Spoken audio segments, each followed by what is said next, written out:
அனைவருக்கும் வணக்கம். இந்த தொகுப்பில் நாம் காணவிருப்பது திருச்சி மாவட்டம் திருப்பைஞ்சலியில் அமைந்துள்ள ஸ்ரீ நீலிவனேஸ்வரர் ஆலயத்தை பற்றியதுதான். இங்கு உமையாளாக வீற்றிருப்பவர்கள் விசாலாட்சி மற்றும் நீல் நெடுங்கண் நாயகி ஆவாள். தல விருட்சம் கல்வாழை. இந்த கோவில் சுமார் 1000 2000 வருடங்களுக்கு முற்பட்டது என்று கூறப்படுகின்றது.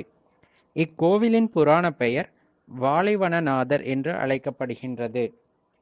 இந்த கோவிலின் சிறப்புகளாக இங்கு வருபவர்களால் கூறப்படுவது, இழந்த பதவியை மீண்டும் பெறுவதற்காகவும், பதவி உயர்வு கிடைக்கப் பெறுவதற்காகவும், திருமண தடை நீங்கவும், ஆயுள் நீடிக்கவும் இங்கு வந்து வேண்டிக் கொள்ளலாம் என்று கூறப்படுகின்றது.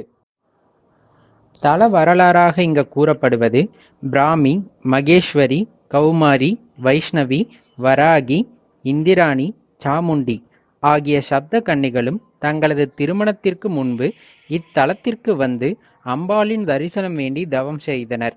அவர்களுக்கு அம்பாள் காட்சி தந்து தகுந்த காலத்தில் நல்ல வரன்கள் அமையப் பெற்று சிறப்புடன் வாழும்படி வரம் தந்தாள். சப்த கன்னிகள் அம்பாளை இங்கே எழுந்தருளும்படி வேண்டினர். எனவே அம்பாள் இங்கு எழுந்தருளினாள். அவள் சப்த கன்னிகளிடம், நீங்கள் வாழை மரத்தின் வடிவில் இருந்து நீண்ட காலத்திற்கு என் தரிசனம் காண்பீர்கள் என்றாள். அதன்படியே சப்த கன்னிகளும் வாழை மரங்களாக மாறி இங்கே தங்கினர். பிற்காலத்தில் வாழை வனத்தின் மத்தியில் அம்பாள் இருந்த இடத்தில் சிவனும் சுயம்புவாக லிங்க வடிவில் எழுந்தருளினார்.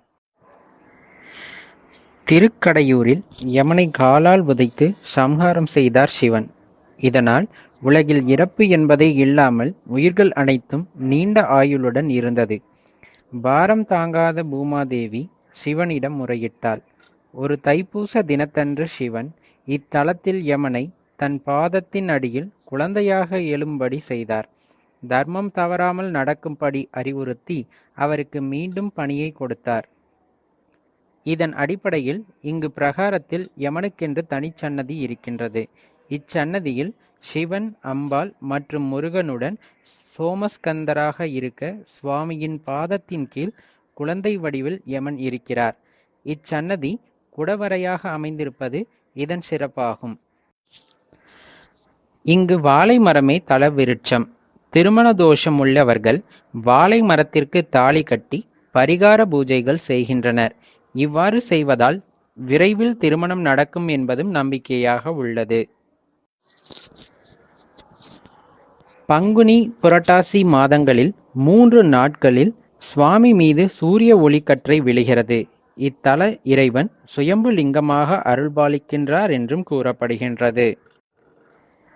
இத்தனை சிறப்புகள் வாய்ந்த இக்கோவிலுக்கு வாழ்வில் ஒருமுறையேனும் விஜயம் செய்து பாருங்கள். இறைவனின் அருள் பெற்று நீண்ட பெருவாழ்வு வாழுங்கள் என்று கூறி விடைபெறுகின்றேன்.